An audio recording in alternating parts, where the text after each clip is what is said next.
রব্বুল আলামিন কোরআনুল কারীমে বলছেন সূরা নাজমের 10 নম্বর আয়াত ফাআউহা ইলা আবদিহি মা আউহা।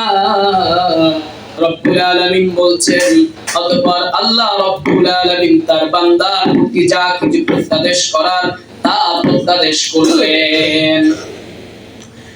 এই যে রব্বুল আলামিন সূরাতুন নাজমের 10 নম্বর আয়াত নাযিল করলেন, এই 10 নম্বর আয়াতের তাফসীর কি আমার ভাইরা?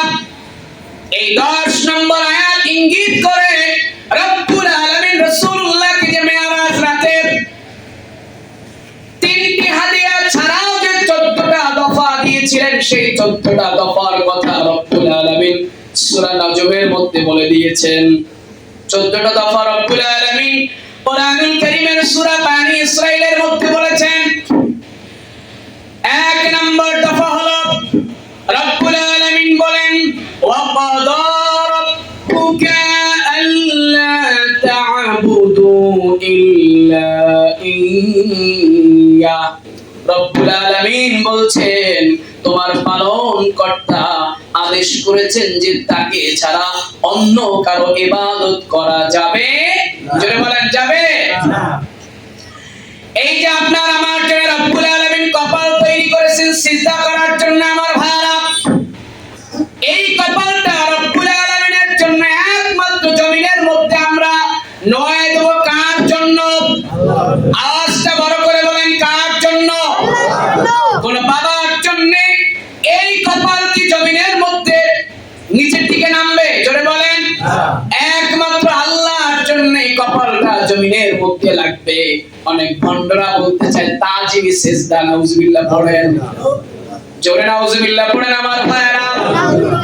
তাজিমি সিজদা বলতে কোনো তাজিমি সিজদা নাই। রব্বুল আলামিন বলছেন ওয়াসজুদ ওয়াকতারিব, ও বান্দা সিজদা দাও আর তুমি আমার নিকটবর্তী হয়ে যাও। সুবহানাল্লাহ পড়েন। এজন্য আমার ভাইরা 1 নাম্বার নির্দেশ হলো রাষ্ট্রের মধ্যে আইন কায়েম করবে, আল্লাহর বান্দা আল্লাহর ইবাদত করবে, কোন বাবা এবং কোন বুজুর্গের দ্বীনের ইবাদত চলবে না। তারা হতে পারে আপনার টিচার, আপনার হতে পারে শায়েখ, কিন্তু আপনি তাদের মাজারে গিয়ে তাদের দরগায় গিয়ে সিজদা করা যাবে না, এটা রব্বুল আলামিন নিষেধ করে দিয়েছেন। এজন্য রব্বুল আলামিন ডাক দিয়ে বলছেন ও বান্দা তোমার রবের পক্ষ থেকে নির্দেশ হলো একমাত্র ইবাদত করবা তোমার আল্লাহর। জোরে বলেন কার ইবাদত করবেন? আল্লাহ। 2 নাম্বার দফা হলো আমার ভাইরা পিতামাতার খেদমত করা। দেখেন কত গুরুত্বপূর্ণ বিধান আল্লাহ রব্বুল আলামিন দিলেন। কোন রাষ্ট্রের মধ্যে যদি এই 2 নাম্বার বিধান আজকে কায়েম থাকতো, তাহলে আমার ভাইরা এই বাংলাদেশে রাষ্ট্রের মতো বৃদ্ধা আশ্রমের প্রয়োজন হতো না। তাহলে মিল্টন সমাজদারের মতো লোকদের বৃদ্ধাশ্রম খুলে তাদের এই বৃদ্ধদেরকে লালন পালন করা লাগতো না। ঠিক কিনা জোরে বলেন? আল্লাহ রাব্বুল আলামিন বলছেন ওয়া বিল ওয়ালিদাইনি ইহসানা। আল্লাহ বলছেন ও বান্দা মাতা পিতার সাথে সৎ ব্যবহার করো। কেমন ব্যবহার করবেন? নবী করিম সাল্লাল্লাহু আলাইহি ওয়া আলিহি ওয়াসাল্লাম হাদিস শরীফের মধ্যে বলেছেন রিদার রাব্বি ফির রিদাল ওয়ালিদি ওয়াসাহাতুর রাব্বি ফি ওয়াসাহাতিল ওয়ালিদি। নবীজি বলছেন তোমার বাপ মার সন্তুষ্টি আল্লাহর সন্তুষ্টি। সম্মানিত মুসলিমবৃন্দ, নবীজি বলছেন মিয়া তোমার বাপ খুশি, আল্লাহ রাব্বুল আলামিন তোমার প্রতি চিল্লায় আল্লাহু আকবার। এই পৃথিবীর মধ্যে সবচেয়ে বড় বীর হচ্ছে নিজের বাবা। ঠিক কিনা জোরে বলেন? এখানে আমি কোন শায়েখ প্রীতি কথা বলি নাই ভাইরা, তা করছেন আবার। আমাদের কথা হচ্ছে সমস্ত ভণ্ড যারা সিজদা নেওয়ার জন্য যারা প্রস্তুত হয়ে থাকে, মানুষ থেকে মানুষের সিজদা নিতে চায়, আজও এই পৃথিবীর মধ্যে এসে আমাদের বক্তব্য হচ্ছে তাদের বিরুদ্ধে। হক্কানি আউলিয়া কিরাম যারা, তাদেরকে আমরা আমাদের মাথায় তুলে রাখি। সুবহানাল্লাহ বলেন। 3 নাম্বার বিধান হলো আমার ভাইরা রব্বুল আলামিন বলছেন ও বান্দা আত্মীয় স্বজনদের হক আদায় করো। এই জায়গা আমরা অনেকেই ধরা ভাইরা আমার অনেকের 2, 3, 5 বছর আছে, বোনের খবর নেন, আছে না নাই জোরে বলেন। আল্লাহ রাব্বুল আলামিন বলছেন ওয়া আতিযাল কুরবা হাক্কাহু, আল্লাহ বলছেন ও বান্দা তোমার আত্মীয় স্বজনদের হক আদায় করো। হক আছে আত্মীয় স্বজনের, জোরে বলেন।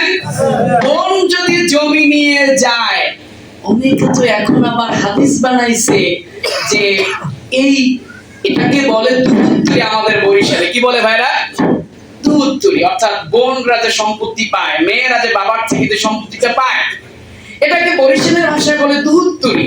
এখন এই ছেলেরা আবার হাদিস তারা বানাইছে, আল্লাহ দিচ্ছে তার সম্পদ, তারা হাদিস বানাইছে এই মেয়েরা যদি বাবার বাড়ি থেকে সম্পত্তি নেয়, এই সম্পত্তির মধ্যে নাকি বরকত নাই। নাউজুবিল্লাহ বলেন। দিছে কে জোরে বলেন, দিছে কে? তো ও আল্লাহর চাইতে কি বড় হয়ে গেছে? নবীজি বলেছেন লা ইয়াদখুলুল জান্নাতা কাতিউন, সামান্য একটু সম্পদের জন্য যে সমস্ত ভাইয়েরা বোনের সাথে সম্পর্ক ছিন্ন করেন, নবীজি বলছেন ও গোলাম তুমি যত বড় জুব্বা পরে ঘোরো না কেন, জান্নাতের মধ্যে তোর জন্য জায়গা নাই, কারণ তুই আত্মীয়তার বিধান লঙ্ঘন করেছো। আল্লাহ রাব্বুল আলামিন বলছেন, নবীজি বলছেন লা ইয়াদখুলুল জান্নাতা, জান্নাতের মধ্যে ঢুকতে পারবে না পথে আত্মীয়তা ছিন্নকারী, জান্নাতের মধ্যে ঢুকতেই পারবে না। নাউজুবিল্লাহ পড়েন। 4 নম্বর বিধান হলো আমার ভাইরা ওয়ালা তুবাযির তাবযীরা, রব্বুল আলামিন বলছেন কোন কিছুতে অপচয় করা যাবে না। 5 নাম্বার বিধান হলো তোমাকে মিতব্যয়ী হতে হবে, কার্পণ্য করতে পারবা না এবং বেশি আবার খরচও করতে পারবা না। 6 নাম্বার বিধান হলো সন্তান হত্যা করা যাবে না। 7 নাম্বার বিধান হলো ব্যভিচার থেকে আপনাকে দূরে থাকতে হবে, জেনা থেকে। জেনা আমাদের সমাজে আছে না নাই জোরে বলেন। আজকে যদি আমার ভাইরা এই যে 7 নম্বর বিধান, এই 7 নম্বর দফা যদি আপনার আর আমার রাষ্ট্রের মধ্যে চালু থাকতো, যে পুরুষ এবং মহিলা জেনা করবে তাদেরকে ইসলামী আইন মোতাবেক তাদেরকে যদি বিচার করা হতো, একটার বিচার যদি সরওয়ার্দী উদ্যানের মতো জায়গায় করা হতো, একটার বিচার যদি বাংলাদেশের সবচেয়ে বড় খোলা মাঠে করা হতো, আর মিডিয়া প্রচার করতো যে আজকে তারে হত্যা করা হয়েছে জেনা করার কারণে, একটা বিচার দেখলে পরে সবগুলো সোজা হয়ে যাইতো। এখন মনে করছে যে আরে মিয়া প্রেম করলে 2 দিন আমারে ধরবে, পরের দিন বলবে জামাই। ঠিক কিনা? ঠিক কিনা জোরে বলেন। আমরা আইন বানাইছি যদি পরকীয়া ধরা খায় তো ওরে বিয়ে পড়িয়ে দাও। কি পড়িয়ে দাও? বিয়ে পড়িয়ে দাও। তো চিন্তা করছে বেটা ধরা খাইলে তো লস নাই, নাউজুবিল্লাহ বলেন, ধরা খাইলে তো আমার বিয়ে পড়াই দেব। ঠিক কিনা? আর ওরে যদি ব্যত্রাঘাত করা হইতো তাইলে ও ঠিক মতো বিচার পাইতো। ঠিক কিনা? বন্ধুরা আমার 8 নাম্বার হলো খুন খারাপি করা যাবে না। 9 নাম্বার হলো এতিমের মালের কাছেও যাওয়া যাবে না। আমার ভাইরা সংক্ষিপ্ততার কারণে আমি প্রত্যেকটা দফার আয়াতগুলো পড়ছি না, শুধু দফাগুলো বলে দিচ্ছি। এই প্রত্যেকটা দফার ব্যাপারে রব্বুল আলামিন কোরআনে আয়াত দিয়েছেন। 10 নাম্বার দফা হলো আপনি যদি ওয়াদা করেন, অঙ্গীকার করেন, আপনাকে ওয়াদা পূর্ণ করতে হবে। 11 নাম্বার দফার নাম হলো মাপকে সঠিকভাবে আপনাকে দিতে হবে।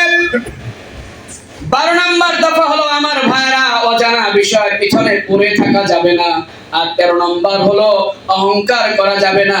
14 নাম্বার বিধান হলো শিরিক করা যাবে না।